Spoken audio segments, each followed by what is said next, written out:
This is Peter Curto from the Supra Soccer agency, here with the exchange.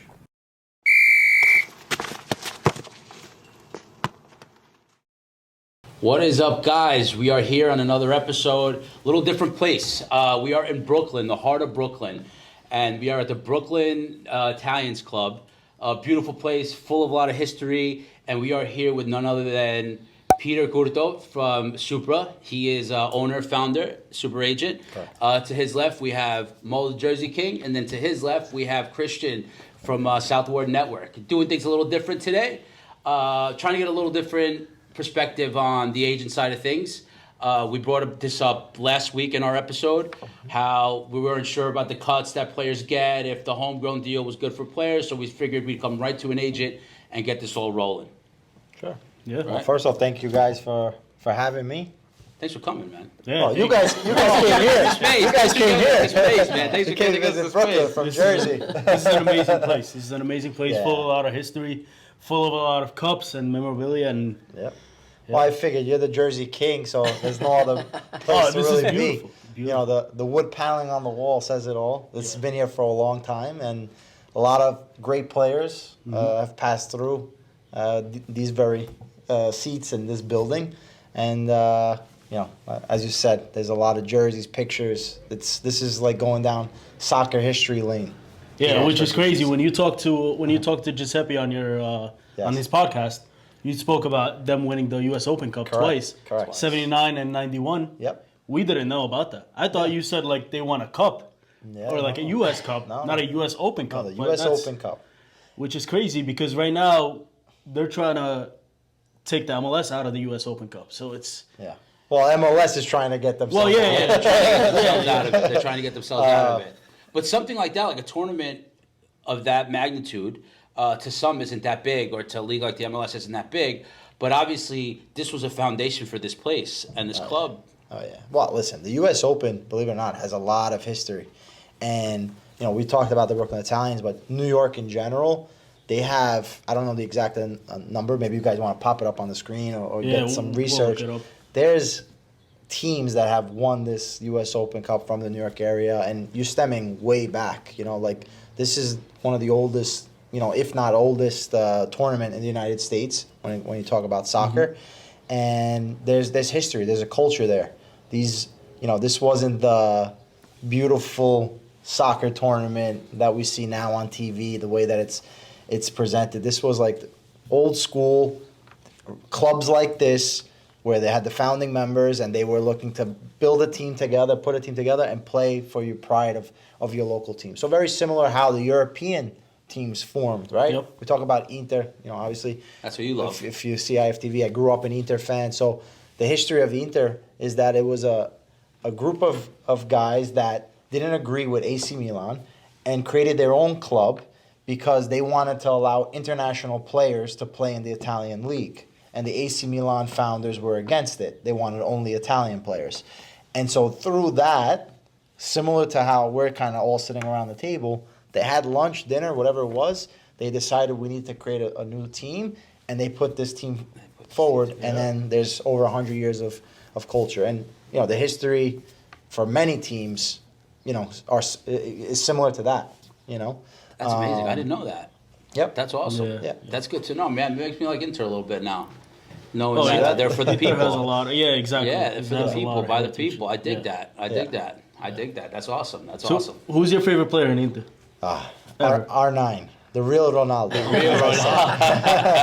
That player, man, he was special, and I still have the memories as a young kid with my grandfather, watching the games, and just Ronaldo was the best player in, you know, at the time. He was the best player, winning Ballon d'Or, and then my last memories of him playing with Inter shirt was actually May 5th, 2002, when Italy lost the Scudetto on the last day. Yeah. They lost to Lazio 4-2. I still remember the game. I was actually not too far from here in a coffee shop watching the game. And he was crying. Ronaldo subbed off, crying. And then that summer wins the World Cup with Brazil and gets sold to Real Madrid. To Madrid. So that was my player. But, you know, I still love him, and thankfully we have YouTube now that we can still go back and watch. Yeah. What about now? Who's your favorite now? Now, right now I would have to say Lautaro Martinez. That guy is unbelievable, unreal. So like if we're talking about Inter player, he's the guy that I say, wow, unbelievable. They got a big game coming up this week. Oh yeah, Inter Juve. Yeah, Inter Juve is a big game, especially what happened. Juve dropping some points last week. Yep. I mean, one of my friends said that the fix was in. They gave him a red card. The fix was in for them to lose some points. What? Classic Italian story. Oh, always. You gotta sell newspapers. Always. The fix is always in when it doesn't work out for your team. Let's talk some MLS guys. Yes. You represent some names in the MLS. Sure. Maybe you want to get into which guys you represent. My personal favorite, I think one of the better guys in the league.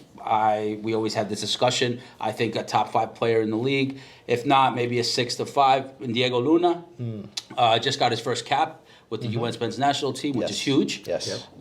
But I'm expecting big things from him. Yeah. Especially on the MLS side of things, but also Duke is another guy that you represent, who I'm expecting a lot from this season. I think he has to show out this season. He's been on some big clubs, so this one's kind of I think going into the season, it has to be, he has to bring something to the table. Yeah, and I think he will, because more so it's now the experience of playing within the league. He's wearing the number 10 jersey, so there's a responsibility there, and especially this offseason, he was really working hard. So he's coming out, all guns blazing, and he's one of those players that makes a difference, I think, on a team. Where we look at the different American players. Both Diego and Bryce, they play in a position where they are all DPs. If you look at the rest of the league, Agree. Okay, they're all DPs. They're all Latino or from another country that are making the big bucks. So it's very hard to see the American number 10. So just saying that, very different players, right? Diego is one that can take the man on 1v1, is going to, create that give and go action and be able to make that opportunity going forward. Whereas Bryce, I feel, is more of that. If you look at him, I would say comparing to another Inter player, Wesley Sneijder, that type of idea where unbelievable technique, intelligent, understands the game, but he can dissect you with the right ball going forward.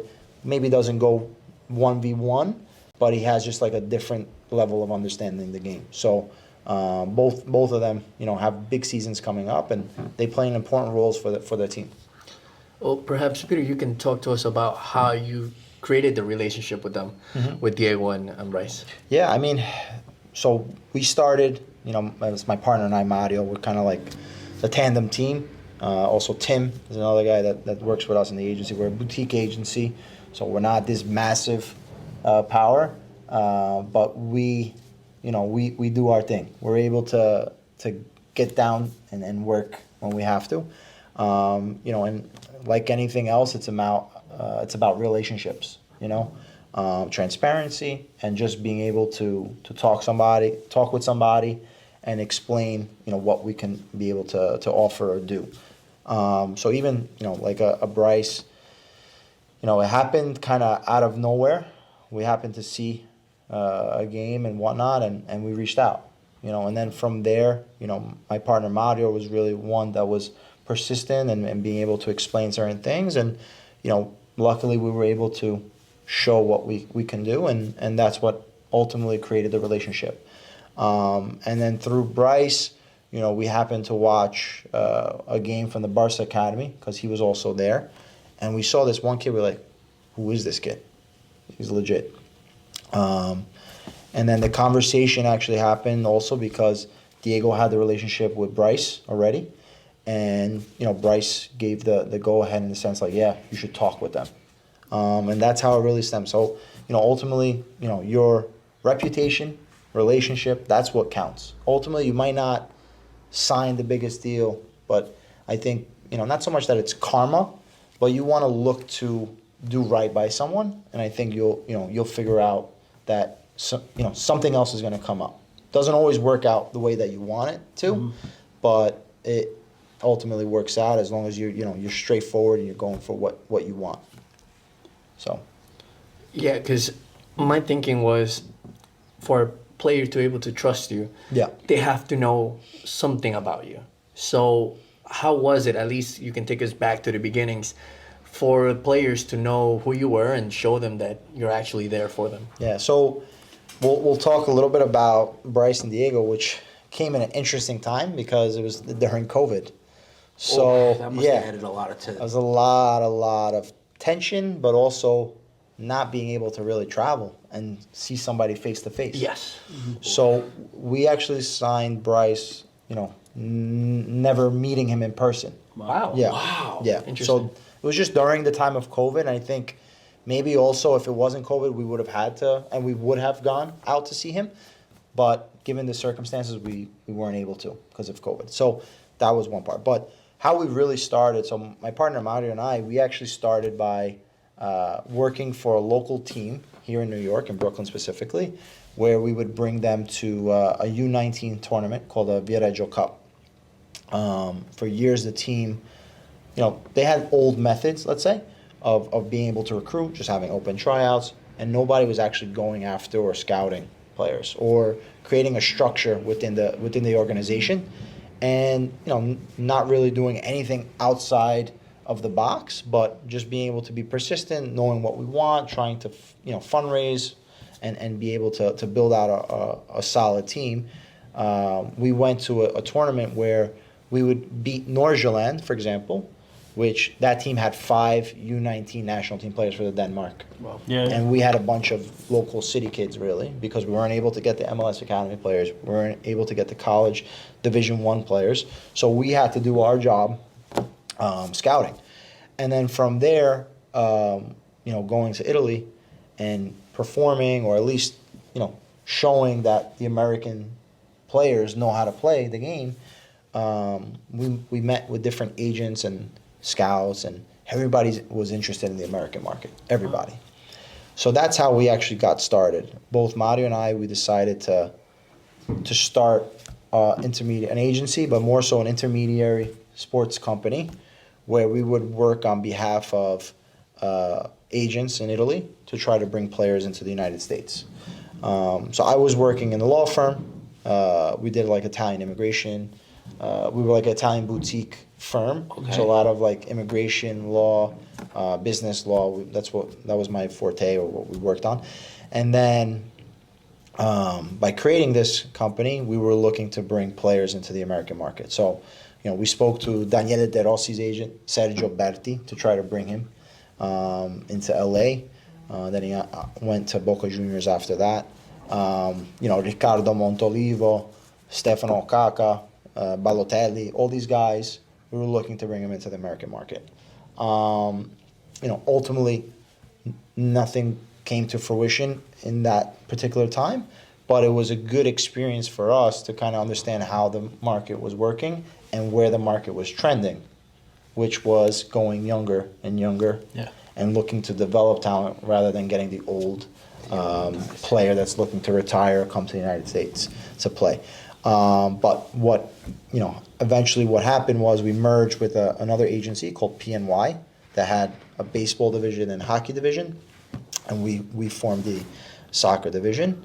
And at that time, we had the opportunity to meet with Giuseppe Rossi, and that was our first deal to the MLS, was signing him to Real Salt Lake. So that was all kind of like our beginnings and what we did. Cool. And then from PNY, Mario and I then went on and took our own liberties to form Supra, what we have now. I love it. So what year did you kind of start? So I would say we started in late 2018. Okay. So 2018, then we merged with PNY 2019, right? And then COVID, literally we merged in September, October, November, I would say, November. And then literally COVID happens in March. So, everything kind of was flipped upside down. And then we just actually formed Supra. This would be a year now. So September last year. But obviously we had our players that we were representing for the past 2-3 years. So that's how it all came to So to play. one thing you mentioned is you tried to bring De Rossi, you tried to bring Balotelli, Yes. all these Italian guys. We actually had a talk with a player that was just here in New York, in Marquisio. Yes. He was just in New York like, I think 3 weeks ago, 4 weeks ago. Yeah, right around Christmas. Right time. around the Christmas time. And he told us that he had a connection with Chicago, that he was going to come here. Was that ever part of your... Not part of us. but did you hear about it? Yeah, there's always certain level of rumors. There's always interest, but then at the same time, it comes down to the nitty gritty when you deal with MLS. And that's also one advantage that we have, that the Italian agents, they're clueless about the MLS rules and regulations.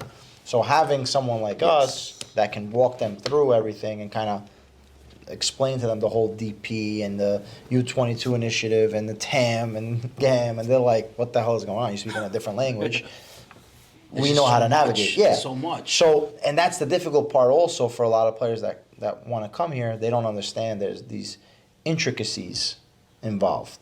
Because if another team has, they could be, we want Marquisio and, I don't know, Chiellini, let's just say. But they go after Chiellini, then it might mean that they can't go after Marquisio anymore.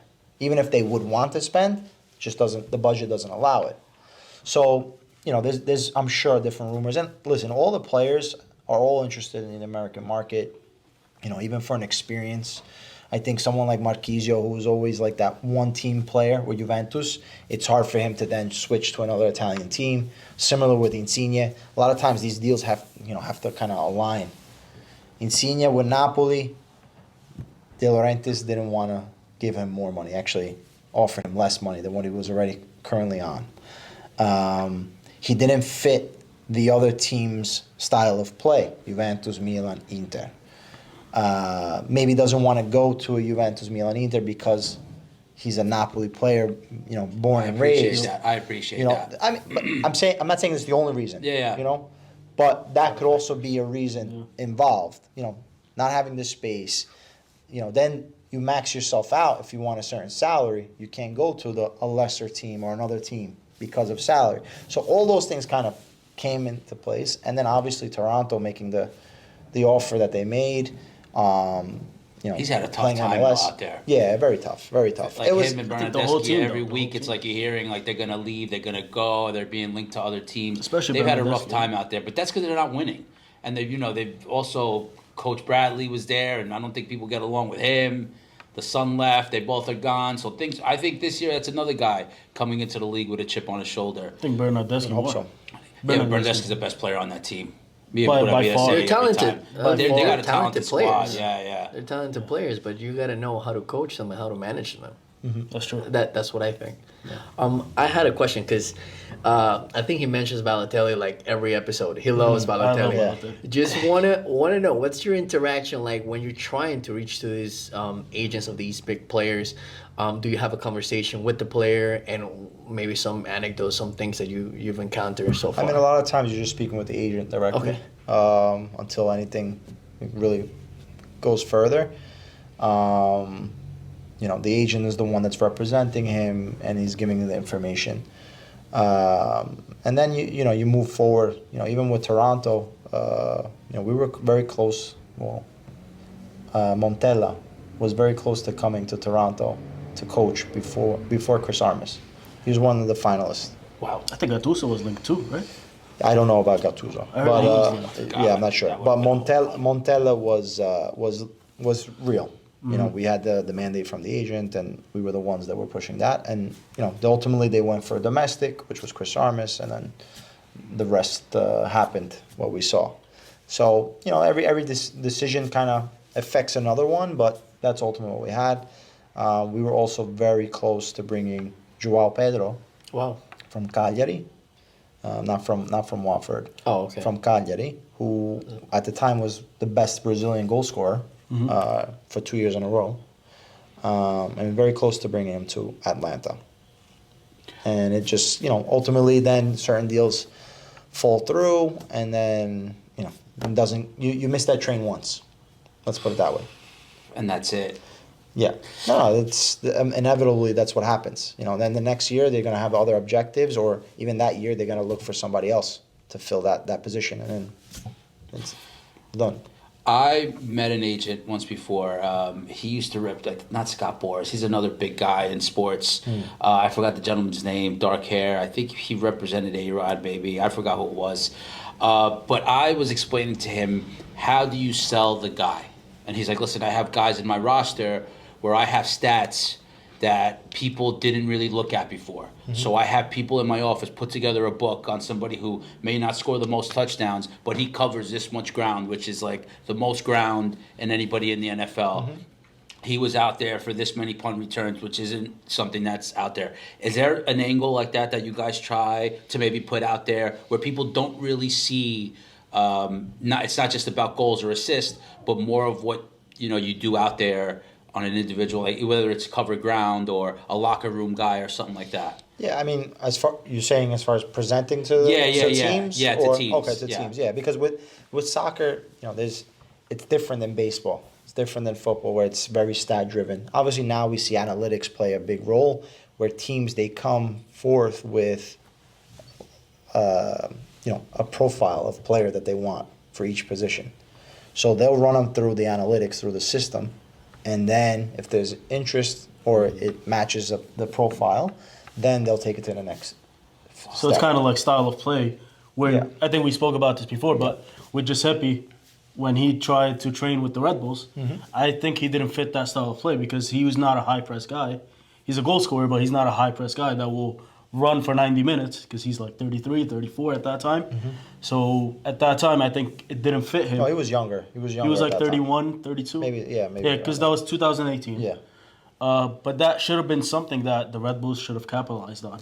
I wasn't representing Giuseppe at the Yeah. time, so I don't know exactly what happened, but obviously style of play, we know how Red Bull press, we know how they play. And before they play, they press.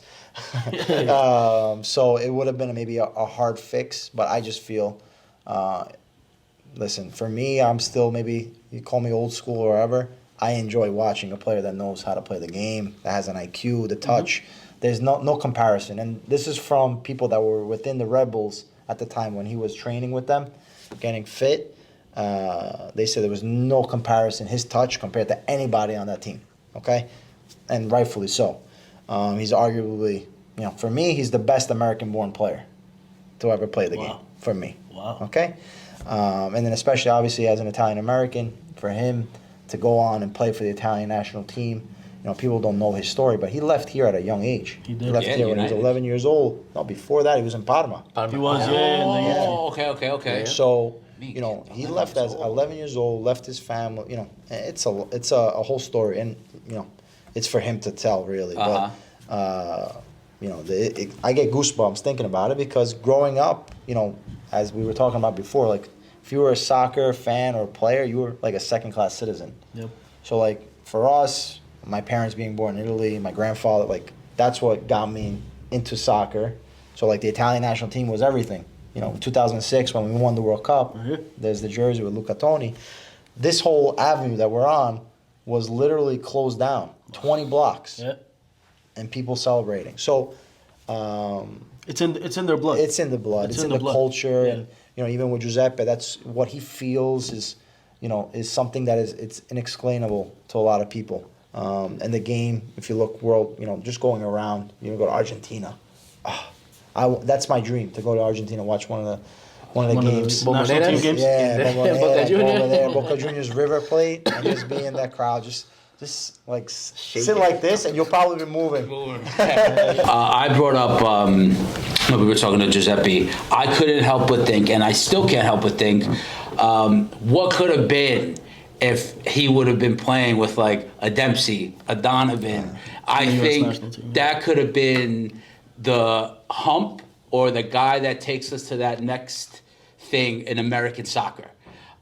Sort of like, when I feel people use the MLS as like a stepping stone to go to someplace else, I don't see why guys just don't try to become MLS legends.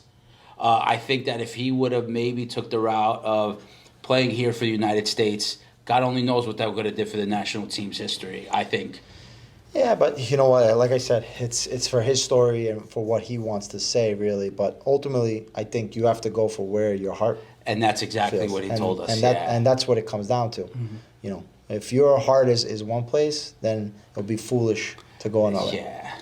So talk to us about a meeting with Giuseppe and then just how Real Salate came all about. No, I mean, meeting with Giuseppe, started with a phone call through a mutual friend, and then from there it's like, okay, we're gonna show you what we can do, and then the conversation was, very clear. Say, hey, you have an opportunity to get a player that played at the highest level and is an unbelievable talent, someone in the locker room that can be a serious presence for your younger players, and somebody that there's a high ceiling for, in a sense that if he has an amazing season, he can really bring your club to another level. And I think just a name in general. This is a guy that was behind Cristiano Ronaldo, Messi, in the goal scoring charts. And that Villarreal team had some legends. Yeah. When they played football. It was a joy to watch. So that was really there's no pitch to be made when you're dealing with a player like Giuseppe. But did you present them to other clubs as well?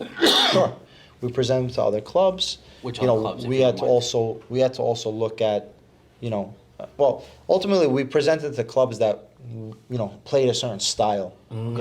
So already the fact that Red Bulls said no, we didn't even think about Red Bulls, even though it would have been a no-brainer Yeah. for me. Dennis Or Hamlet, even what's going on? He NYCFC, dropped the ball on that one. or even NYCFC for that matter. They play a good style of play, Spanish-oriented Manchester City style. I think Giuseppe would have been phenomenal there, and you would have had the Italian-American market, hometown hero, even though he's Jersey, but hometown That hero. would have been the best. And it would have been amazing to see, I think. He thought so too, because he said that to us. He was like, "That would have been cool, right?" Yeah. But then he mentioned that it wasn't on his bucket list of things, so it really didn't bother him. Yeah. But that would have been amazing to have It's that an amazing guy. story, yes. Oh my God, dude! Like, you would have had Italian flags waving around. Yep. No, it would have been amazing. It would have been amazing. I think easily by just Giuseppe's family, you would have had at least 30 people at the stadium. At least 30. At least 30. So, whatever. It wasn't meant to be. And, he had an unbelievable career around the world and obviously in Europe. So that was ultimately his goal, I think. Anybody that plays soccer here, like you said, why not be the MLS legend? Because I just think like we said before, wherever your heart is, like you grew up watching Champions League, you grew up watching Premier League, you want to always play at the highest level. And so the highest level, whether it stays like this for the next 10, 15, 20 years, it's always going to be Europe and playing in the Champions League and hearing that anthem.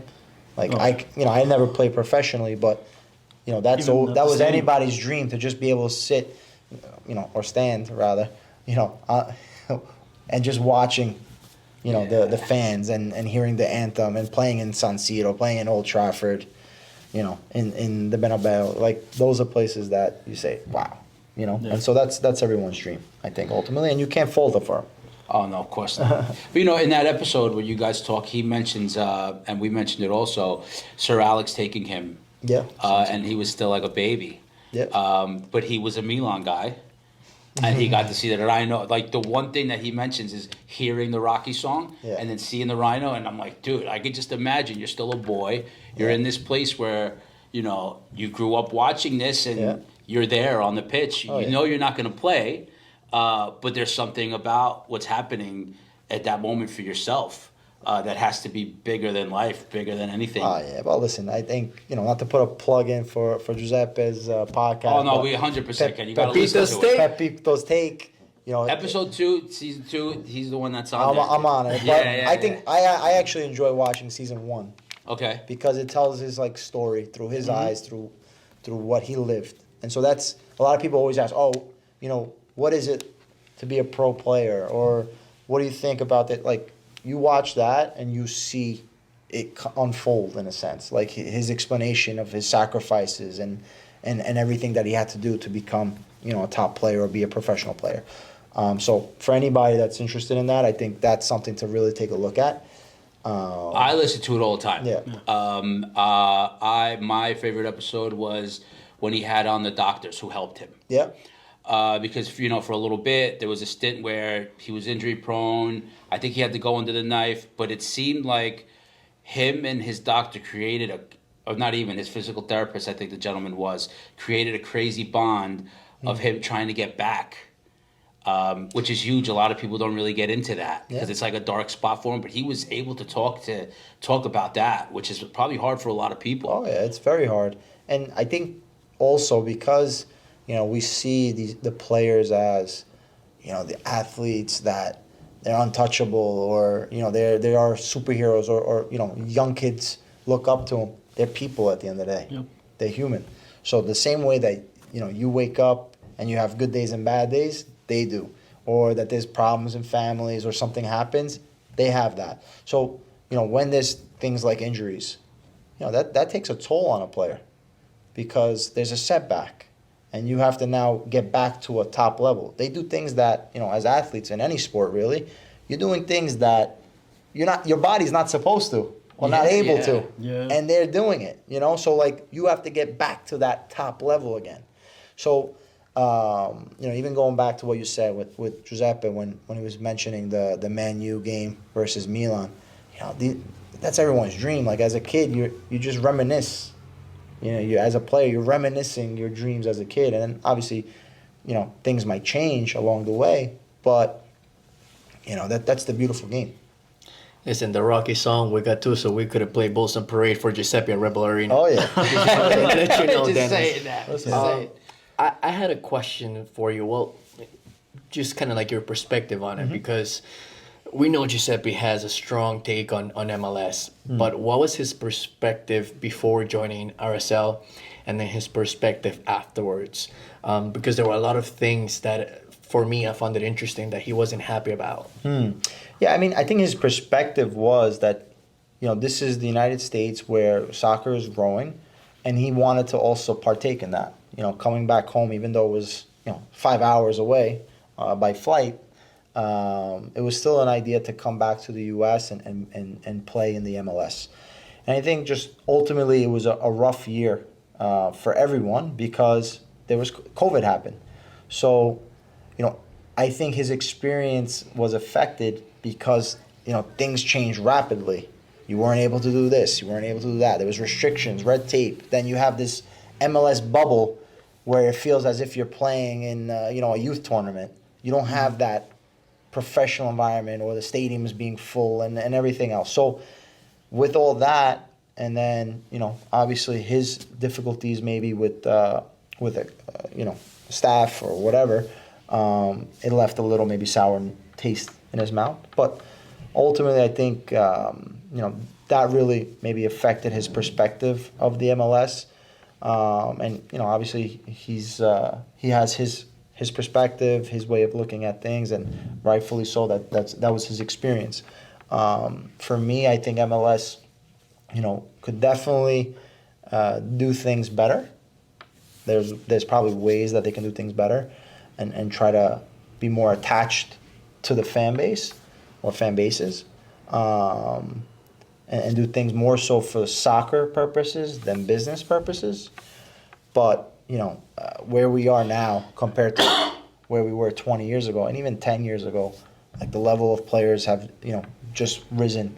Younger players coming up. We're selling players into Europe. They're playing for top teams in Europe. So it's going to take time, but eventually I think we can be a real soccer powerhouse in the future. Relegation and something that everybody always brings up. Actually, before I get into that, let me go back to the COVID thing. There was another person that I thought was affected by the COVID thing too, tying it back to Montreal, was Titi. Henri took that job as their manager, and then COVID hit. They were living in Hoboken for times, and then they had to go back to Canada, then come back. But for the most part, I think that took a toll on him being the manager that he should have. I think COVID, now hearing it, threw a wrench on a lot of people's careers and stuff like that. Oh yeah. If COVID wasn't an issue, would Giuseppe possibly stay there? Would there have been a different outcome, you think? Who knows? If you have the crystal ball, then you can go Of course. But I think obviously if he has a different experience, or because sometimes the things outside affect, in the field, on the field. So maybe things change, but ultimately I think if if he didn't get injured or certain things didn't happen, then it would have been a little bit easier to stay on and play there. Because I think even the experience of the city, like he wasn't really able to go out to enjoy a city, a new place to live in. So Did he take there's his so many family with things. him? Was his family with him? So it was with Jenna because The his wife. baby wasn't born Yeah, yet. she wasn't born. Yeah. He's about to have another baby too, right? Correct. Yes. Yeah. So it was just him and his wife. Yes. Okay. Oh, because I'm thinking if he had to go out there by himself, that probably took a lot of toll on him too. Well, he also was by himself at the time. I see. So Yeah, 'cause of COVID, So, yeah. with COVID and stuff. So there was a lot of things that took effect. Are there a lot of things to do in Salt Lake? It's not bad. I mean, I've been there once. It's not a bad city. It's a lot of nature and things like that. But again, it's like you said. I mean, with COVID, you're not really exploring the city. Yeah, it's a different city. Listen, it's not New York City. Exactly. If you're used to New York City, then obviously it's different. But Salt Lake, believe it or not, it's growing on the outskirts of Salt Lake. It's developing. We were there 3 years ago for Giuseppe, and then going back this year, it's just like a whole nother city. The development has been taking place is unreal. So like a lot of these cities are kind of springing up, and it's different. It's the West Coast, different vibes. So one of the guys that you are an agent for is Hayden Yes. in DC. Correct. Hayden Sargis. Yes. So we were there at the game. Yeah, that's where we met, I think. Yeah, exactly. He Montclair. was like, "Oh, Montclair. Ryan! Shout out to Ryan, bro." Oh, shout out to Yeah. Ryan, man. My boy Ryan, man. Ryan is from IFTV, or he used Yes. to be in IFTV. He's still. He's still around? Yeah, He's the always United around. chapter, Manchester Yes. United chapter. My guy, man. We kick him out. The best when they brought the bananas. When they got Sports Oh, 6 yeah. on, they got one of the 6 bananas. But Hayden is actually a great player because I think Rooney at that time, he gave a lot of the young guys, when they played against Red Bulls here in Montclair Stadium at the U.S. Open Cup, going back to the U.S. Open Cup, but he gave a lot of the younger guys time, and Hayden was one of them, and he actually played really well in that game. Yes. They lost the game, but he played really well. Has he stepping up more, or has he wanted to stay in D.C., or has he attracted any other interest? No, I mean he's a DC player, so Okay. he's there. They're actually in preseason in Dubai. Saudi Arabia. Saudi Arabia. Yep. So there's a new coaching staff now with Troy leaving Red Bulls. Yep. I love that for him. I love that for He's gonna be Troy. good. Yeah, he's a great coach. We also had another player that was with him when he was the coach in New Mexico, Andrew Tenari, who's also a local kid from New York. And Troy is a straight up guy. He's going to give you the opportunity. You just have to perform. And I think when you reach the MLS, it's a league where there's always someone wanting your spot or there for taking it. So you got to always perform and always do better, and always strive to do better. So Hayden right now, he's there preseason, so we're excited to see him with DC United and what he can do. He's a player that, don't forget, he went the USL route himself. Yeah. With Sacramento, and then being sold to DC United. So they paid money for him. So it's it's a new reality that also another one of my players, Diego, we were mentioning Diego Luna, One of my coming from favorite. El Paso to the MLS. So and then there's also this kid now, Barajas, who just signed now for Real Salt Lake, coming from a great season in the USL with Charleston. So these are all realities that ultimately, is important for U.S. soccer, because that's what the driving point, I think, for soccer in this country is, for the national team and development, in all 50 states. So there's MLS markets, obviously going to go with their major markets, but there's places in, Alabama, there's places in Mississippi that I'm sure of. I'm sure that there's talent there. That there's 100%, a player there that could be playing in the MLS if he had the opportunity. So that's how we have to look at it. Peter, which brings me to my next question. So earlier on, we were talking about bringing players from overseas, from Italy specifically, right? Seeing the change or the game changing here in the U.S., did that change the direction on focusing mostly on American players here in the U.S.? So it changed perspective more so because I think there was a business part in it. So that's what I was getting for about with MLS, where I think what might look like a soccer decision is fundamentally a business decision. So what happens is they're selling younger players now into different markets.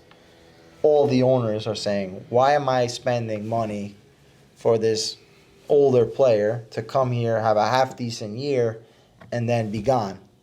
I'd rather buy younger talent from South America, Miguel Almiron, and sell him to the Premier League, Newcastle. Even if I spend 10, 15 million, I can sell him for 20 million.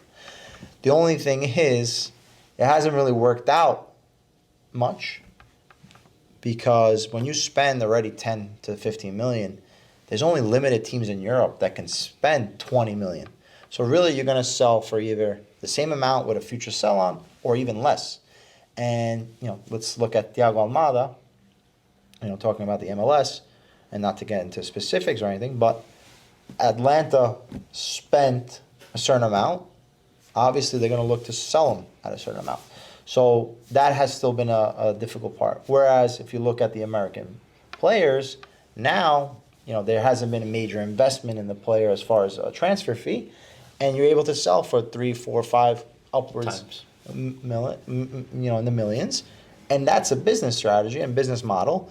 And like I said, ultimately it should be also a soccer reason for you to Right. go after the younger players and have these younger players coming up. But there's also a business incentive, which is rightfully so. Ultimately, there needs to be that balance in things. Like, an owner is not going to just spend money because he wants to spend money. Those days are gone. Like if you look at even in Italy in Serie A, Moratti, that guy used to lose millions of dollars every year, hundreds of millions of dollars. But he didn't care because he needed to win. It was all about his toy. Similar to Man City, I guess, right? They'll spend everything because it's a They'll win. pride thing. Chelsea, same thing. So, here in the U.S., it doesn't work that way. Chelsea But got a front you think- seat at Chelsea. So interesting. So you think that's what's holding up Almada's move? Because we joke around this every episode. We always say this this guy's guy- linked to a team every week. The talent is there. Yeah. He's a great player, but he's been linked with Atletico. He's been linked with Fiorentina. Said, hey, now. Fiorentina, yeah. He's been linked with a lot of teams, but he hasn't. The move just hasn't been done. Is it because of the money? Because they're looking for a certain amount of money. I don't know. Yeah. But what I would think, if just looking at it, it has to be about numbers. Okay. Because, like I said, if you spent a certain amount of money, you're not going to take that loss.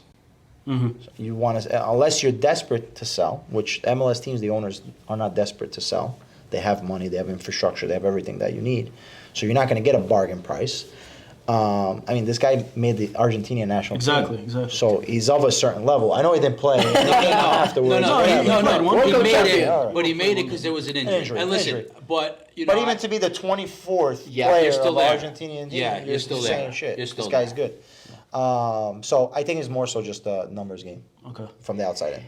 And that's the best point, because I think it was like over 10 million, and then there was a point where they were offering him 30, or the rumors were 30, and they didn't take it, and now he's back to 15, 20. So they're missing out. They missed out on the first opportunity. Now they're just trying to play catch up, and it's basically what you said, just the money part.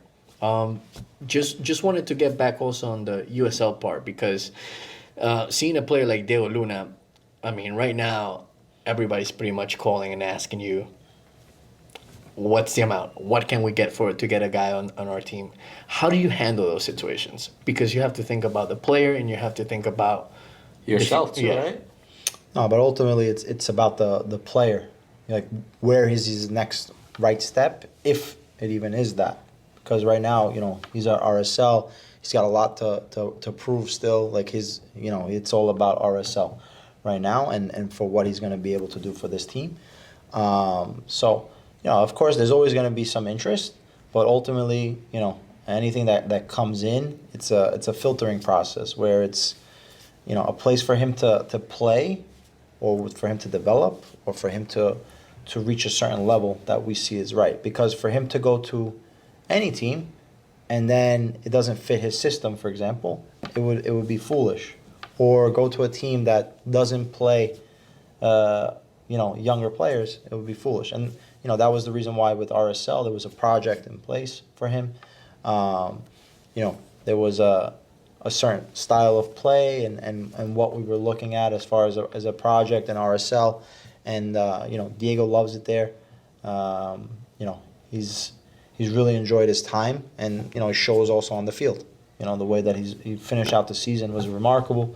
After a U20 campaign with the U.S., where I think he was the best player on that field. If you look at that Ecuador game, he was the one that I think, was the brightest for the U.S. And for me, he even outshined Paez. Paez ends up going to Chelsea for how much money? I personally think that Diego should be, Greg has a system of bringing MLS guys one time and then bringing the guys that are European. I think that he hasn't mixed in the group enough, but I think that Diego should be a focal part of this U.S. men's national team, not just on the MLS side. I think he needs to get put into the mix with the McKinneys, the Pulisic's, and he needs to get into that mix for him, but I think more for the team. I think that he would bring something to this team that is missing, and I think that Greg, by separating this MLS, U.S. men's national team to the regular, is a huge step back for soccer, the U.S. men's national team. That's just my opinion. I think Diego, he presents himself like a vet, even when he went up for the PKs in the playoffs. Oh, yeah. He looks like he's been there, done that, and that can't help but rub off on people. He's a player that plays with a lot of swagger. He plays with swagger, a lot of like attitude. That's beautiful attitude that you see in Europe. Like a lot of these young guys in Europe, they play with like this attitude. They've been there. Yeah, but he does. Yeah, he does. Listen, Diego, he lets the field talk. He has the image all tatted and stuff, but he's a great kid. Number one, which is the most important. And going back to the other question, like even as an agent, you have to have a relationship with somebody that you want to work with. That if somebody's a punk or something, for us, it's not it's not the option. So, Diego is, for me, and I said it over so many times, he's the most Latino, Argentinian style, South American style player that the U.S. has. If you look, from the national team all the way throughout the MLS, and the players that play in the USL, whatever. As far as an American player that plays that Latino style or the flair or being able to just take a man on and dribble and stuff like that, he's the most Argentinian style of player, as I would say. I'm big on him, man. You guys know I talk him up all the time, man. I'm big on Diego, man. I love what he does. I love what he brings to the table. My thing is, why aren't players marketed like our regular athlete per se? Here in the States, if you're driving in Jersey, you'll see like a New Jersey Devil on a billboard. You'll recognize these guys. I don't feel like I don't know if it's the sport or it's the league or maybe it's you guys as an agent, that these guys aren't out there like our regular athletes. They're not the face. Like if Diego walks down the street, I don't think people recognize him. We will, obviously. Yeah. But why is that? Like, what's missing in the marketing standpoint for MLS? I think it's more so the fans, and we spoke before we got on camera where the problem with soccer in America is not the lack of soccer fans, it's the lack of MLS fans. And you have guys that will wake up 6:30 in the morning to watch Premier League, Serie A, La Liga, but they won't watch MLS game. So that's the difficulty. And I have friends, and obviously I work with MLS clients, and it's always about saying, hey, you got to watch it because we are growing, and it's important. If you're a soccer fan living in America, you should support the local team or any team. You should be there watching a game, going to the stadium. It's important, for the growth of the league. But I think ultimately what it comes down to is just that we're still growing as a league, so you don't have the years and years of history. Not so much history, but culture. That's what it comes down to. Because the culture was, I don't know, let's equate it to the skateboard culture. The skateboard culture, you're only going to know one guy because you're part of that culture. Like aside from Tony Hawk, I don't know another skateboarder. I don't know. Yeah, I was gonna say Okay? Tony Hawk's the guy. Exactly, that's the guy. Yeah. Okay. So when it's not mainstream. So soccer for a long time was not mainstream. It was the immigrant communities or this little section over here and that. So it was never part of the culture and just American not civilization, but American culture, sports culture. Now we start seeing ESPN talk a little bit about soccer. But if you put on Stephen A. Smith, he's not talking about soccer. No. he knows He's nothing not about soccer. Yeah, he's not gonna know anything about it. He's not so it's not mainstream just yet. Yeah, We still need just yet, podcasts or somebody that's more specific about the game that's an ex-player than actually having ESPN do a show where they're talking about. If you can talk about basketball and NFL, you could also talk about soccer. You should. Like there shouldn't be this divide, and I think that was the big thing. Also, it's like, oh, if you're an NFL fan, you can't be a soccer fan. That doesn't exist anymore. You can be a fan. I watch and enjoy, as many sports as I can. Then obviously because of work, because of what I do for a living, I don't watch, the 162 baseball games. But I can go to watch a game and be a fan of the sport and appreciate the sport. I think that's one of the problems here in the U.S. Yeah. It's too many options. Yeah. You got have basketball, options. football, baseball. You got hockey. All this, I think, especially for young guys, there's a lot of things like you're not gonna see a lot of guys go to play soccer game here. I mean, you might in the immigrant communities, but most of the communities, it's basketball. Listen, it's ultimately, we said it before about business. It's a money thing. Yeah. Okay, boxing used to be the most popular sport in the U.S. Nobody watches boxing anymore, or people watch boxing, but there's a barrier to entry because it's pay-per-view. So if you don't have money, you're not watching the boxing fight, right? And it used to be back in the day, the boxers were the top athletes. Now it's the basketball player, the NBA player. Yeah. Why? Because they're making 10 times the amount in salary. So even for soccer, we don't have, let's say, the best of the best players coming up because ultimately also the salaries don't equate. People rather play NBA, let's say, than soccer. But also it comes down to culture, like we said. So, nowadays, there's a good chance that your father played soccer.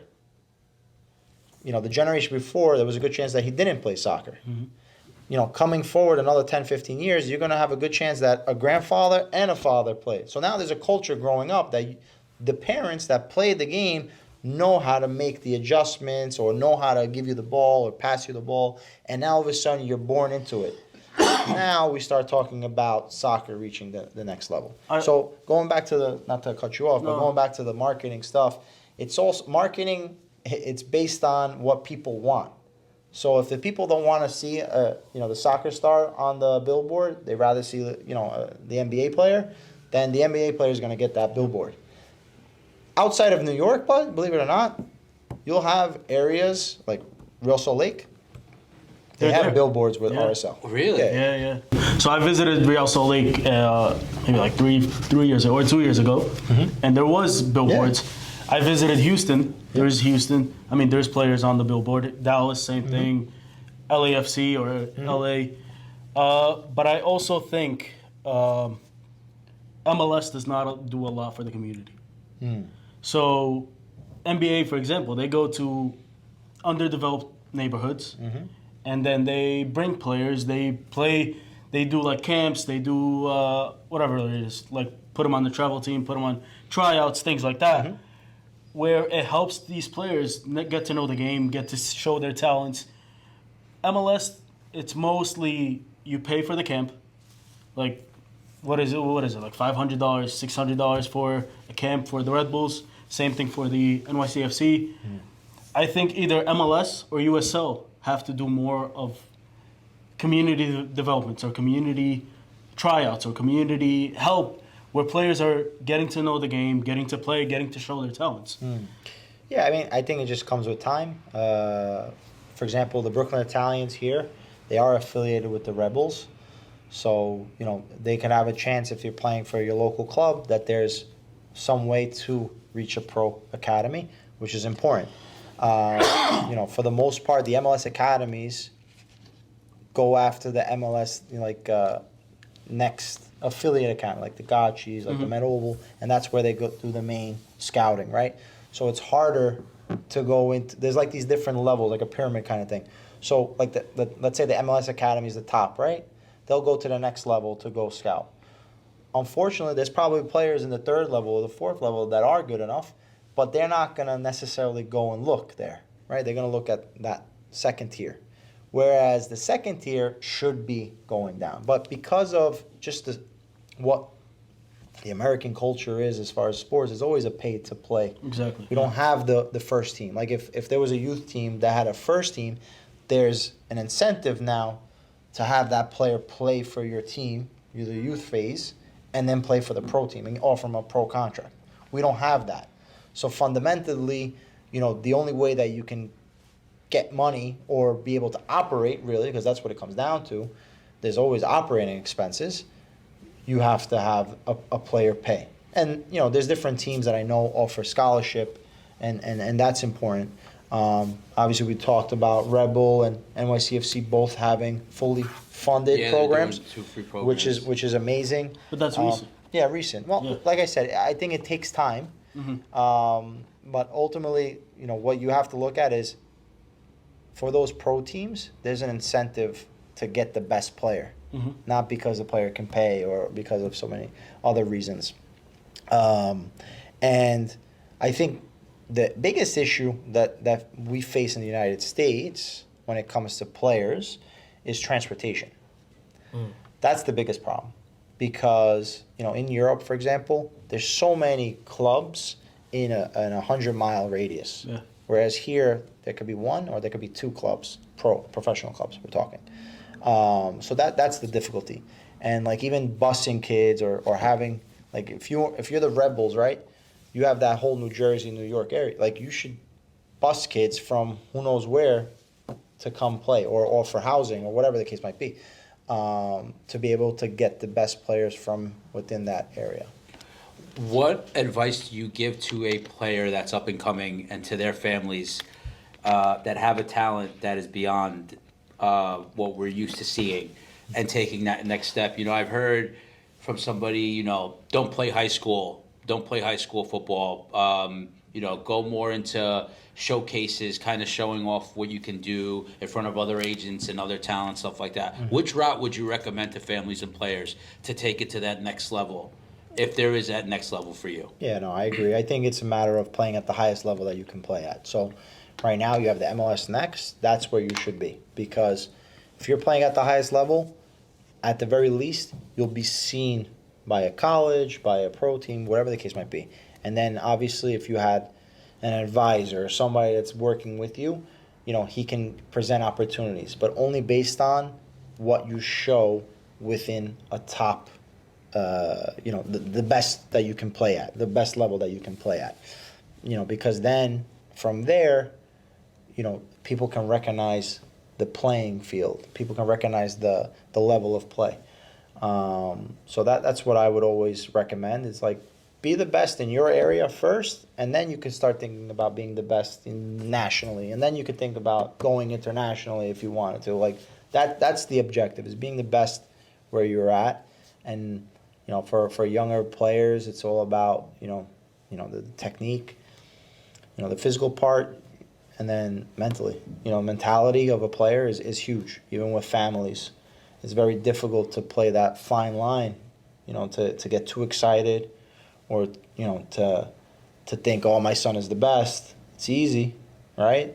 But you have to always kind of be humble and have that approach that, hey, until you get there, you got to work. And that's what counts. Yeah. Peter, which age group do you usually work with, or do you have a preference, or where do you go? There's no real preference. We look through from the pros as young as 12, 13 that we'll look at. Yeah, you have to. You have to. It's important. Maybe I'm not necessarily talking with the parents, but it's more so just to have the pulse of the situation. You want to look and you want to be able to identify guys that you think could make that jump. And then, cause, listen, ultimately, we have guys signing homegrown deals at 14, 15. Yep. So, saying 12, Tyler 13 Adams, is not so... Julian Hall. Is not so off. So it's just become a more saturated market now also to identify younger players. Whereas even 5 years ago, it was very rare for a player at 15 to sign a pro deal. It was rare 5 years ago. Now it happens a lot. There's a lot of teams that do go on and sign that homegrown deal, or even the MLS Next Pro deal. So I've had some arguments with them on the show, where He's always arguing, by the way. but you got players like That's what makes it interesting. But this guy. You got players going to college. Yeah. So they're 18, 19, 17, 18, going to finishing high school, going to college, finishing at least 3-4 years at 21, 22, 23. Has their prime passed? What's the prime? Yeah, that was our question last Has week. their prime What's our passed? prime? Or is it too Or late does for it them? change by league? I mean, it's not so much what as far as prime. Do you mean playing? Yeah. Yeah. Oh yeah, no prime. He's definitely prime. I would say is 24. That's what I think. 24. Yeah, Prime. I told you guys. Yeah, 22, you said, 24. no, you said But that. That's what you said. You said around that age. When we're 20. listen, even I would even say maybe 23. We can say if we want to go younger, but it's around that because ultimately even. You have the players that come up at 17, 18 playing even in the Premier League. But, until that 2-3 years in the league, for the most part, you're 21 already. You're there 2 years and you're 21. Now you're starting to get the touch of the game. And now at 22, 23, you little by little grow. And then at 24, now you mastered and you understand what it is to be a pro. So that's why I say the prime is older. But in terms of selling players, now that's the difficulty. Like as a college player, you have that 23, 24 to be sold somewhere. So that's the tough part. As you get older, then even for the MLS team or whoever it is, as you get older, it's harder to sell the player. So I mean, you watch the MLS draft. yeah. The first pick was a 23-year-old. For me, I have a problem with that. Like, what do you do? You're 23. You're supposed to have been playing for like 2 or 3 years. Look at Donnarumma, for example. Donnarumma had like 300 appearances at 21. Yeah, but listen, ultimately, the game, there's all different levels, one. And two, not everyone is ready at 17. So you have to go based on, for a team, based on positional needs and based on what they see in the player. If they see the player and he's 23, but they think he's a stud, they go after him. There's nothing wrong with that. If your idea is I have to sell the player within a year, then it changes. Because then at that point, you're saying to yourself, if you look at numbers, you say if he's 23, it's going to, chances of him having an unbelievable season the first year might be difficult. So, we would have to sell him by 25. He doesn't have the market to then sell him for major money. But, ultimately, I think for any roster creation, especially the draft, you're looking at what can be the best fit for my team. And then the rest comes after.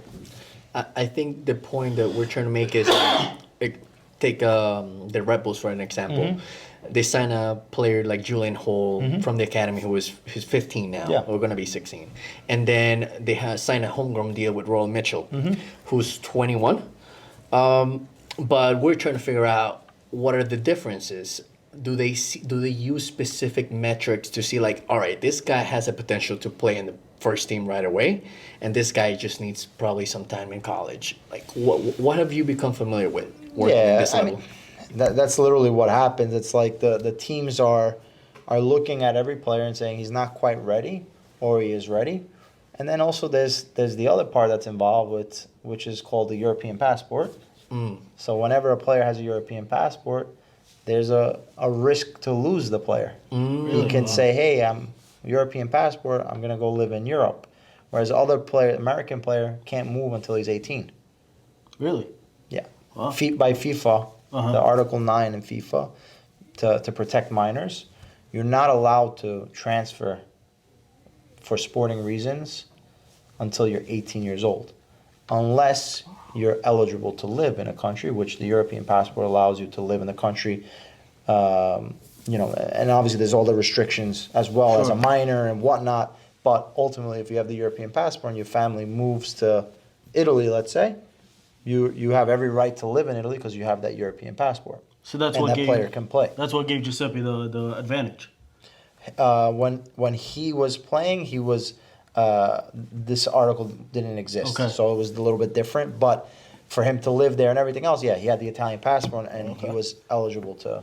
That's do it. interesting. Yeah, I don't think Royal Mitchell has a Polish passport, so that Yeah, makes a that's lot of why- sense. That makes a lot Yeah. of sense. So that's something that the team calculates also.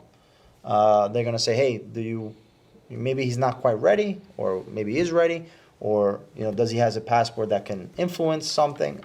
So there's all these things that you have to evaluate. Ultimately, A lot of that's what comes down. factors. Yeah. Yeah. Do you guys have a question with?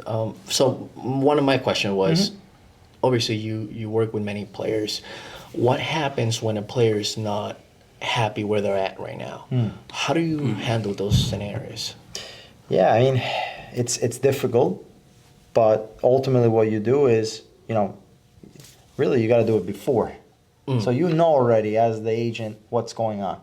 So before it gets to that point, you have to already think of the plan, and what needs to be done and what needs to be worked on. And ultimately it's it's a matter of, again, putting the player as the priority, putting the player first. So understanding what can work out and understanding the whole situation. Why is he unhappy and everything else? So, every case, it's a case-by-case situation, but it's working immediately to look at where he can flourish, what can make him, what destination could be better for him, or what can give him the best way to make that jump, or whatever the case might be. I think the streamline of communication has to be important in this situation. So, Yeah. for example, we have a quick case with Caden Clark, somebody that he mentions a I was lot. big on him, man. I was big on him. And he was supposed to be like the big next star in the U.S. and And then we'll something roll with happened with Leipzig, and he wasn't playing here.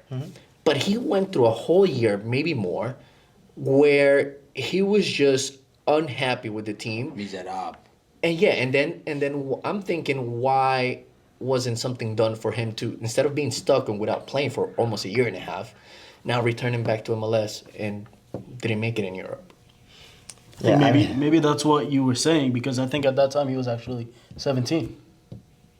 Was Well, he was sold to Leipzig, no? Yeah, but it's part of the thing. But he was saying the Well, article. I think but I think he's in 2003, so he's already 20. So he's been already He's 20 right years. now. Yeah. But before, maybe that's why they couldn't sell him or something like that. Because remember, he got sold to Leipzig, but he got loaned back to Red Bulls.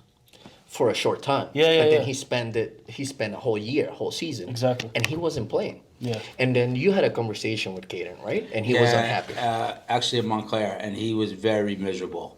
And he just kept saying to me, like, oh, man, like, they don't play me. And he was just complaining.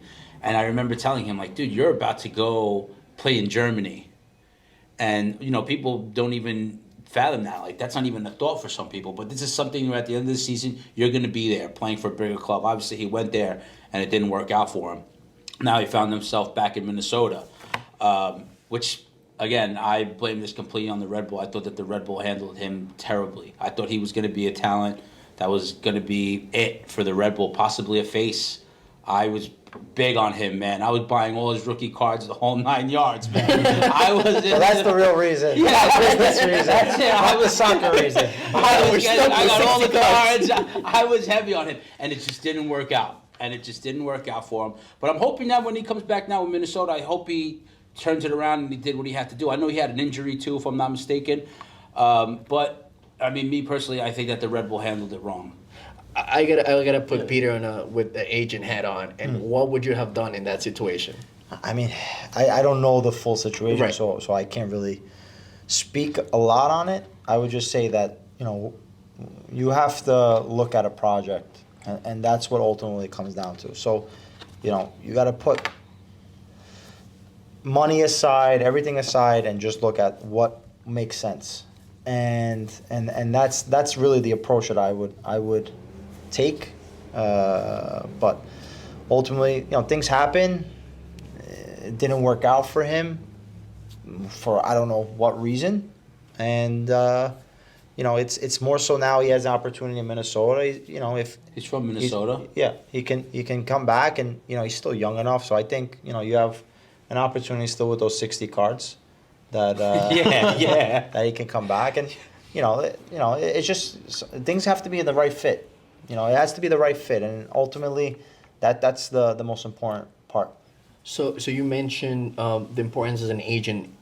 How heavily influence does the influence make if the organization you're working and the coach don't fit into your deal, like don't fit into what the player, let's say the player wants to play in Red Bulls, but the organization is not doing a good job, and the coach you're not too high on. So how do you deal with that situation? Yeah, I mean, just in general, for any player, if the coach doesn't like you, there's a problem.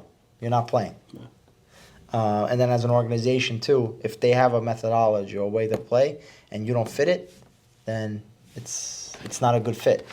So, it really comes down to doing that research and looking into different things. I mean, even for us, before we send a player anywhere, we're looking at who's the coach, what's the track record, who do they sell, what players go there, how old is the average age that plays. Like, there's a long list of homework that a lot of people don't maybe think that agents do. It's not just about picking up a call and reaching out, but it's also doing the research and making sure, like, okay, this looks like a good fit, right? And even then, things can happen. It's life. Soccer is life. That's really how it works. Like, you can do everything right, and if something happens the next day, you have to change plans. And that's where, the agent is supposed to step in and be kind of like that foundation with, family, friends, whatever it is, where you're like, hey, we have to think quick and be able to pivot. Let's see how we can make this work. Make a bad situation a good situation. And that's really what it comes down to. Do you usually influence the player to move? Like, do you tell him, for example, you're not getting a lot of playing time here, maybe you should try something else? Or do you give them advice, or do you just let them give you or tell you what they want? Yeah, I mean, it's these are just conversations that you have with the player.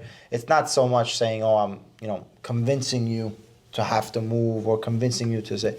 It's just bringing forth information and then having him digest. And a lot of times, how we see something or how the player sees something aligns because of just the little details that are involved are important for a player's career, and a lot of times they respect or respond well to what we do say. But it's not so much saying, hey, you got to get out of here, but more so just saying, hey, these are the facts. So all right, we can talk about one of our players with Bryce Duke, right? LAFC. He was with Bob Bradley. Yep. He played games, but it wasn't an important amount of games. And I think just when you talk about LAFC, you're talking about a team that spends money, that maybe is looking always to win. So they're not going to give the young players that chance that he deserves, or even the chance to make a mistake. Because ultimately, young players, if you're going to play young players, you have to expect mistakes, because that's how they're going to learn. So, we did our research, and we looked at what would be a good fit. And Inter Miami, coming on a season where they got rid of a lot of players, this was your opportunity to go there and to win a spot and to play your game and do what you have to do. And LAFC was not inclined to let him go. Really? Yeah, because also Cherundolo had him at Las Vegas and wanted to see Bryce. Wanted to have Bryce in the mix, because Bryce, I think, stays at LAFC and he could stay there. But for us, it was more so, hey, sometimes you need to have a little change of scenery to do what you have to do. And that's what happened. Inter Miami worked out for him, and he had a great season, And then, thanks to that, he's the number 10 of Montreal, where, they put up $1.5 million for him, with GAM and stuff. So, it's just, that's the reality of the MLS as a league as well. There's trades and stuff, and, he's now the number 10 of a Montreal team, and really excited for this year as well for him, and the style of play also with the new coach that stems from the Columbus Crew, who won the league last year, the MLS, but even the Columbus Crew too. They're finalists 2 years in a row and won, I think, the year prior. So this guy knows how to play football in that style, which I think to Bryce works wonders for him. I'm looking forward to see him do his thing Yeah. this year. Oh, yeah. He deserves that. Yeah, he's a great player. He I deserves mean, I that. saw him with LAFC a few games, like you said. He's a good player. Inter Miami, I really didn't watch him in Inter Miami, but I remember for LAFC he played well. Yep. Do you feel like Montreal is trying to make something different since the previous years? They lost Wilfred Nancy. There were some things going in with management that the players and the staff weren't happy about. Do you think that this year they're starting to look things differently and like, all right, let's take the right path to make this? No, I team think, better? listen, the club, they make their evaluations at the end of the year, and they decided to go in a different direction. And I think it's, they're looking to play a certain style of football. I think that's evident when you go after a guy from the Columbus Crew. So they want to see a possession-based attacking style of football. And I think that was something that last year, it wasn't so evident. Yeah. I met a guy a while ago that he was a scout for NFL guys. And he told me that some of his guys that he found weren't on the NFL field. They weren't on football fields. He was big on track guys. He's like, listen, if you could run fast, I can have somebody work on you catching the ball, becoming a punt returner or something like that. Is there something like that in football, soccer, where you can see, say you're going right now to like a high school track and field, and you're like, holy cow, this guy's fast. Maybe I could get him the proper training to become a football player. I mean, the height-wise, whatever. The Rebels. Is there something like that? Yeah, I mean, you have to anticipate at an early age, but more so because football, soccer is foot-eye coordination. It's not something that it's natural for the human body. So you look at Usain Bolt, right? Didn't he go on not a trial, a training style? I was trying with. I mean, I don't know if it was officially a trial, but it was a training stint. Let's say with Man U, and he's the fastest man in the world. Yeah. And, Couldn't do it. And he even grew up understanding the game or playing the game, I'm sure, but was not at the level to play professionally. So. Maybe Usain Bolt's going into a third, fourth division is a different story, right? Than going to the Premier League. But the hard part is that football, soccer, it's you need to use your feet, and if you don't know the basics fundamentally, technically, you're gonna lose out. You're not gonna be as good. So either you anticipate, let's say you go after a kid at 13, 14, and maybe he can catch his way up. But you can't just get somebody random from the park that you say, "Holy shit, this guy's amazing athletically," and then on the field, it's not. It doesn't work. Maybe goalkeeper, because I would say just that. But even there's a certain technique that makes a difference between a goalkeeper and just the I athletic think guy. Matt Turner was like He was a late bloomer. He was- Yeah, late but bloomer, already but wasn't it in high school? I think so. I think it was high school. So yeah. you're really talking about still ultimately a younger age compared to, let's say, somebody just being able to run and transforming him into an NFL guy. So listen, NFL, it's all based on athleticism, right? There is a technique, but if you can run fast and you're strong, you can make something happen. Even NBA too, there's a technique level, but if you're big, tall, you can learn something. Soccer, the best player in the world, or arguably the best player in the world, is not even 5'7". So. Maradona. CR7 Yeah. Maradona, right? Yeah. CR7 is a little taller than that. I said arguably. Yeah. So. Maradona, no, he's Well, up there. not bad. Not the other one. No, the other one's second best. That's funny. So one thing we talked about off camera is the untapped markets in the U.S. Yeah. Something like El Paso, like you were saying. A lot of these cities that don't have a soccer team per se. How do the players there get to the next level or find a way to play? Yeah, I mean, listen, I think, as I said before, like you can be a fan of the league MLS, but you should also be a fan for U.S. soccer in general, which is also the USL, and even NISA and everyone else that's involved. Let's say, but USL now are selling players. There's been a lot of movement from players within the USL teams going into Europe, whether it's Denmark, whether it's Sweden, whether it's players going into Holland, players going into into the MLS as well. So, there's a level of play now that people are respecting and can understand. Then as far as these smaller markets or secondary markets, let's say, these are markets that have NFL teams. Indianapolis has an NFL team. These are markets like San Antonio that has NBA teams.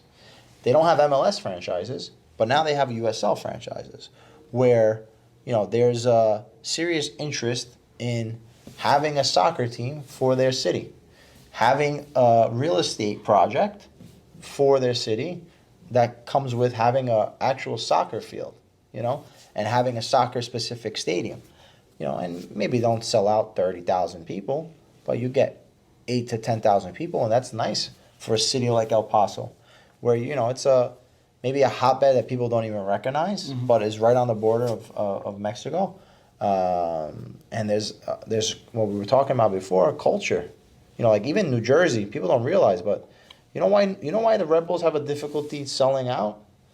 It's not so much because there's no soccer fans, is that there's a lot of cultured soccer fans that grew up playing and they don't want to see a certain system.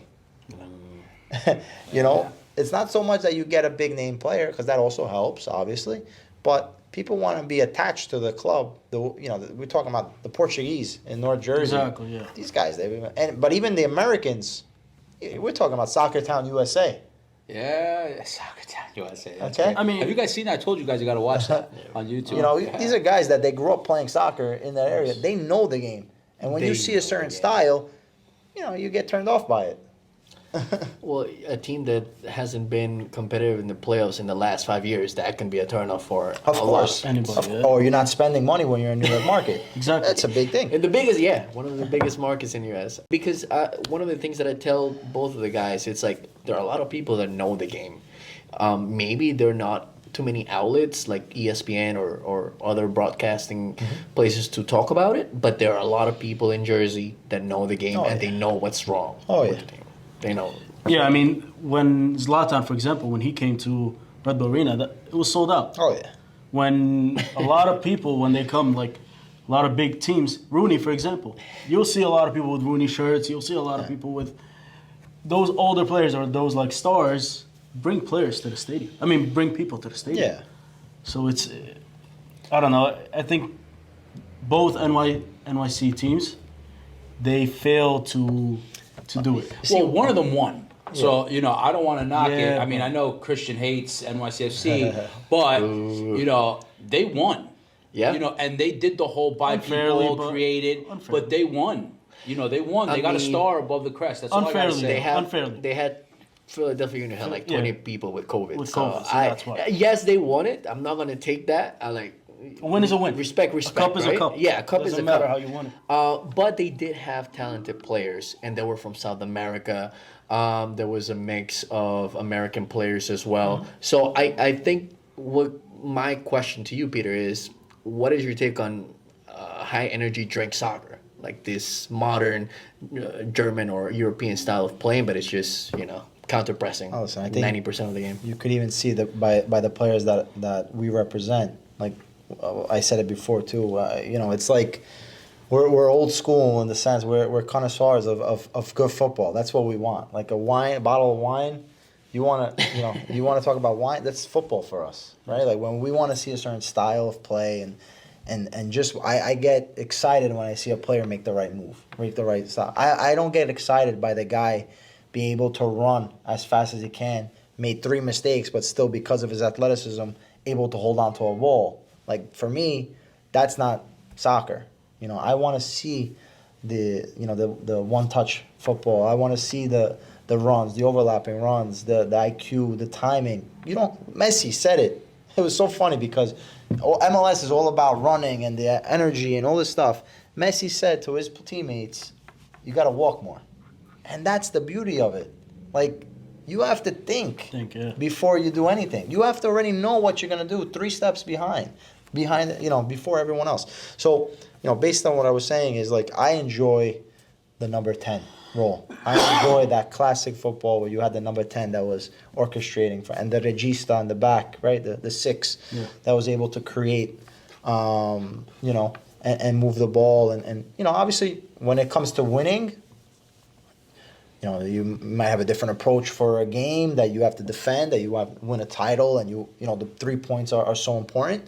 But, this high octane style of play, the high pressing, even though it's created, the game evolves every 10 or so years. It evolves, right? So you see certain teams do it the right way. Even Barcelona, arguably, what made Barcelona so great, obviously they had the best players, right? Playing the time of Messi, Iniesta, and Xavi, right? They, attacking wise, unbelievable technique. Yeah. But what really made Barcelona so great was the fact that they lose the ball and they win it back in 10 seconds. So, like, they did use elements of a Red Bull approach of pressing and swarming of the ball, right? But then when they played the game, it wasn't, let's just kick and run. It was, okay, now we have the ball, we have to keep possession. Lose the ball, jump. Then after, relax. So, like, you have that tempo. It's a ballet. It's a tango, right? Of playing football. It's more than just, okay, this is these are the statistics. The statistics shows if we put it in this area of the field or we win the ball in this area of the field, we have 70% chance of winning the game or scoring a goal.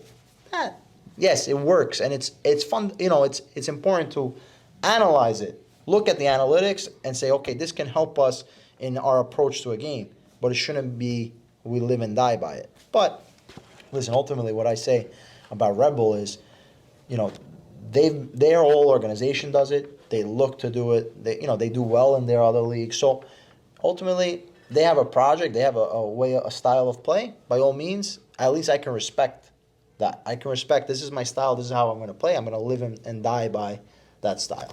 So, well, just to comment, I think one of the people that tried to make it a little bit different was Troy Lesesne, where he wanted to have a little bit more possession, and then he also kept that same high press style. So maybe for the clients that you're working with and working with DC, I think that's a great thing, because you got to be able to be flexible with your systems. Yeah. And I just think that the Red Bulls, I don't know what we're going to see this year, but it can't all be that, especially because I don't even think you have the forwards that are going to run. I think Benzier is not going to run 90 minutes like Barlow did. So just wanted to, kind of like highlight the importance of knowing the right place where to go, having the right players, and being competitive. That's all. Yep. That's my rant. Yeah. I mean, one thing I actually wanted to talk about is San Diego. San Diego's new team. They're affiliated with Nordsjælland in Denmark. Yep. We beat them with the Viareggio team, by the way. Yeah. You that was the team, Nordsjælland. No, you mentioned it in the beginning, so that's what reminded me of. But they have this academy of Right to Dream. Right to Dream, yeah. So they're a great academy. A lot of players came out of it. Mohamed Kudus from Africa, he's now in West Ham. Yep. He's a great player, and you saw in AFCON, he was the best player for Ghana. Do you think a lot of that is going to translate in San Diego? 100%. Yeah. 100%. And it should be. It should translate into that, because it's just another pathway for their tunnel, I guess, if you want to say, where they're able to get players from Right to Dream to maybe go to Nordsjælland or go to San Diego, or at the very least, they keep the same kind of sporting direction as a group, where they know how to evaluate or how they want to evaluate players. So I do think there's going to be a big, they're going to play a big role in development of San Diego, and especially on the sporting side. So believe it or not, they actually have a team in Egypt as well. Yes. King Tut. So, and the owner is Egyptian. Yes. And I'm Egyptian, so I know a lot about them. I read a lot about them. Plug them in. But I think MLS lacks that African market, African and Asian market. I was speaking off the camera again, with the African market. not being represented in the MLS not being represented in the AFCON and not being represented in Asian Cup. You got 4 players that play in MLS that play in AFCON, and you got 0 players that play in the Asian Cup. Is it lack of players knowing about the MLS, or is it, what is it exactly from your point of view as an agent? It really comes down to like the network. When we talk about network, if teams don't know any trusted agents or don't know about the player, don't have any scouting efforts in a certain region, it's very hard to find the player. Because a lot of times, so one trouble that we have when you deal with, not direct representation, but intermediary work, is that, let's say you have a player, and it happened with De Rossi, for example. You present De Rossi, and the team says, he's already been presented 6 times. So at that point, teams get turned off by it, and they don't even deal with it. So you either have to have a mandate to present, to say, hey, you know what, De Rossi actually is represented by his agent, and we have the mandate from his agent to be able to approach teams in the MLS, or, it doesn't happen, or they get turned off by it. So what happens in a lot of, let's say in the African teams or players and stuff, you have all these different people claiming to be the agent, the brother, the uncle, the father, the agent, another player, another person. So much confusion. So I think that plays a part, the confusion in the representation, not knowing where to look or not valuing the leagues there, because where can you find a game, the Ghana Premier League? Can you find that on TV? So you're not going to be able to see the player unless you have someone that's trusted, that goes in scouts or is a trusted agent, or you say, hey, I want to go to this region because I believe in this region. They ultimately will go to, like we said before, to a South America because they have already trusted agents, Latino market, business side, and then, substance. There's a history of talented South American players playing in Europe or playing in a great league. And then obviously Europe, where you put on any streaming. Now you need like 10 of them, but you could put any of them on, and you can watch it. You can watch a game. So that's what it ultimately comes down to. Listen, like we said about in Alabama or Mississippi, there's players in Asia that can definitely translate here, and we see some players come make their way here, but it's more so like, are you going to put your scouting efforts in Asia where maybe there's 1 out of 10 players, or go to Brazil where there's 1 out of 5 players, right? So even budgeting and everything else plays into part. But I think, maybe that market suits better for MLS, because those players are probably going to be cheaper than South American players. I agree. But that also comes down to a sporting direction, right? So, if the sporting director says, hey, I value these leagues or these countries, I'm going to put my efforts there, concentrate my efforts there, then there could be something because of also monetary reasons. But believe it or not, even in South America, aside for certain top leagues, there's a lot of owners that they just want to sell. They don't have the money, inflation and everything else outside of soccer. They're like, okay, how much? Done. Deal. And then even you have to look at even the sell-on. That's also another part. It's easier to sell an Argentinian player than it is to sell a Tunisian 100%. player. So even that is calculated into the mix. Crazy. Yeah, there's a lot of things that you got to think about. Politics of that. Yeah, you got to think about every which way. I kept. Everybody's always like the politics of this. There's politics involved in everything around this game. It's crazy. Kvaratskhelia that went to Napoli. Georgia, aside from Kaladze, I don't know another Georgian player that played for Milan, right? That's true. Somebody took a risk on him, paid dividends. Now there's about 3 or 4 Georgian players that came into Serie A. Yeah. So that's what happens. You need to be the first, and all of a sudden it's like, this guy's good. Shit, this guy might be. You know what? I can respect this guy. Before I was a little hesitant because he's from a country that I don't know any players, but now after Kvara, you know what? This guy is good. I confirm him, and I take him. Wow, dude. I think it's also being in a team that a lot of people watch. I mean, he was in Rubin Kazan before in Russia. So that's a league that some people watch. They go to they go to Champions League sometimes. Some of these teams. Yeah. But I think with the MLS not being watched a lot by European teams, I think it still lacks that like chance of these players going out there, right? Or am I wrong? Going To Europe or to Europe? Yeah, No, the European teams, they've focused they have. on MLS. In part, also a lot of U.S. owners. So the U.S. owners want American players. There's also politics there. Leeds. Yeah. Leeds was Yeah, you know, like there's an interest. They recognize the players. The player has to also, you know, it's not just, I want an American player. He also has to reach or be a certain level, and you make it happen. And I think also it works the other way around, where clubs work with agencies and they already develop a trust because the players that you're bringing in have worked. For sure. I mean, like I said, you know, agents and teams, there's an ecosystem. You know, like it's like anything else. If you do business transactions with a person, and you enjoyed the experience or you felt like you can trust him, then of course any other player that he presents, you're gonna open up. Doesn't mean that you're gonna necessarily work with him again or make it happen just because, but it opens the door. I mean, I'll tell you this. There are teams or sporting directors or whatever the case might be that will have two different inboxes within their emails. You know, just guys that they know and guys that are either untrusted or no or whatever the case might be. And, you know, unfortunately there's a barrier there, but, you know, it happened to us too. Like we had to work our way until we you know, made it to be at a level where at least, you know, even if it's a no, we got the no.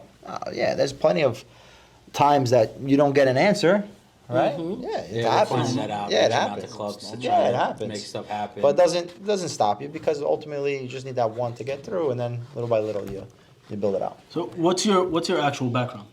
My actual background Before becoming an agent? Yeah, I mean, my background is Law. Yeah. So you went to law school? Yeah. So I Okay. never played pro. Grew up playing soccer, but then went to college, and then went to law school. I was always, you know, obviously interested in working in sports somehow. That was my ultimate dream. I was like, hey, you know, even to go to law school, I think it was more so because Mino Raiola, you know, was a lawyer, or Scott Boras was a lawyer. Okay. Than me saying I want to be a lawyer, right? It was more so, okay, this was an important part of contract negotiations, understanding IP, understanding just business, you know, in general. And that's why I went to law school. And even in law school, I was working for a local soccer team. That's awesome. With the team going to Italy. So at times I was even missing from class because of it. But you know, my friends would laugh, my class, but I was like, listen, this is what I want to do. So, you know, for me, it was like, yeah, as long as I can catch up on the readings, catch up on my missed assignments, then I'm okay. Because my goal is to be an agent. And that's really how it started. And, you know, luckily, even where I was working in the law firm, you know, they gave me, like, the green light to kind of say, hey, you know, once you're done with the work, like, use the space to do your thing. Oh, that's awesome. Yeah, they were really cool about it. So they were both Italian soccer fans. One was a Milan fan, one was a Juventus fan, and I was the Inter fan. Oh, man. So it worked out really cool. And I got to meet some interesting people there. And, you know, one thing leads to another. And, you know, you're never ready to start. That's what I say to everybody. Like, there's never going to be a time that you're going to say, oh, I'm ready for this. You got to do it. Yeah. And then you do it, and you learn, and you pick it up. You know, yes, having some experience is great and adds to doing it, right? But we were very, very different in our approach of actually starting an agency, where we started as intermediaries for agents, as I said, and not working for, you know, a big agency. And learning and learn. We kind of did our thing. We learned from our intermediary side of business, and then based on my law school and working in a law firm and understanding contracts, my partner also was in the real estate. So like we were able to figure out how to manage and be able to represent players on our end. awesome. Yep. And Peter, you do your own scouting process. Yeah. So a lot of it is like we're a boutique agency, so we're very hands on. We wear multiple hats. It's a matter of going and looking for players, a matter of watching videos, reading the emails, going through the different player profiles, understanding what we're looking for, understanding ultimately what the teams are looking for, Now, obviously, we know based on not just the budget, but also teams, we know already what would attract and what doesn't. And we don't pursue certain players or other players because of it. And, aside from that, obviously, you always have friends, right? Because everyone's like, oh, yeah, Peter, guess what? I saw this kid. You got to take a look at him. Or coaches, hey, this guy looks really good. I want you to speak to his parents or something. So, that is always a big part of it. And word of mouth. Like, if you do well by a player, you do the right thing, then, when another player is having difficulties or something like that, they might reach out to you because of it. Yeah, so if any young players are looking to get an agent, he's right there. That's Here's your the guy. Yeah, that's your guy. Here's my last thing. We're obviously the exchange. We always joke about the exchange of kids. I know you're probably going to say Ronaldo, so you can't say Ronaldo. Somebody you would exchange kits with during the time at Inter. It can't be Ronaldo. Somebody on the Italian national team and somebody on Inter that you would exchange kits after a game that you would try and approach. Or in general. Okay. Yeah. Okay. All right. So another one of those players that I'm lefty, so we grew up always trying to take it with Inter. I don't know if you guys remember him, but you should. I think Recoba. Oh, yeah. Yes. So Recoba, let me tell you this: him and Ronaldo had the debut the same game. Ronaldo didn't score a goal. Recoba came off the bench and scored 2 golazos. Okay. Wait, you brought that? Did you bring that up? Yeah, he brought up the yeah, goal yeah. from the left hand. Yeah. All right, so I'm not lying to you. Yeah. So Recoba was an unreal talent. He just never was able to become that legend. But I would say Recoba, just because childhood memories and everything else, that he was one that I would take. And then obviously, I think another one on the Italian national team now. Italian national team. Let's see. Yeah, I'm trying to think. But you know what? Just because I'm going to say the 2006 team. Let's see.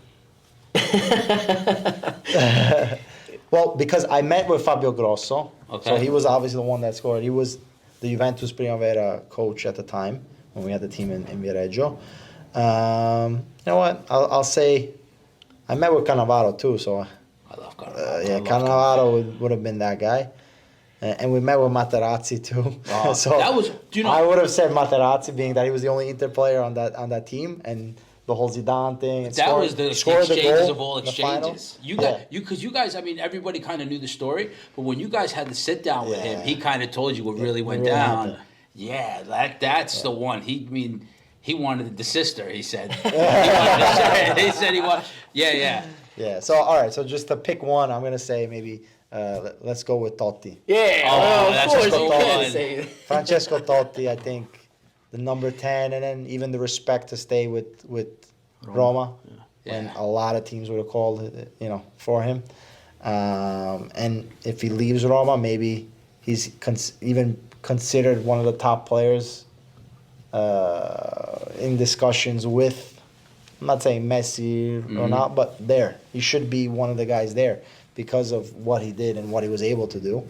And just because he was on Roma, never really competed in Champions League at the final stages, or the Scudetto only won it once, he doesn't get talked about. But I would say Francesco Totti. I actually heard that Italian. in Roma he's considered like bigger than the mayor. He's the god. Yeah. But Totti, that's why even Roma, between him and Spalletti, there was some friction, and Roma fans chose Totti. the ownership or whatever, they had to get rid of Totti, or else Totti's bigger than the club. So any decision that, was against Totti, the fans wouldn't take lightly. Wow. So he's definitely like a living legend there, and rightfully so. He kept, with Roma his whole career, and he stayed there through thick and I love that. Loyalty. Yeah. I love that. Yeah, you don't have that anymore. You don't have that. A guy that I always bring up like that with loyalty is Del Piero. Yeah.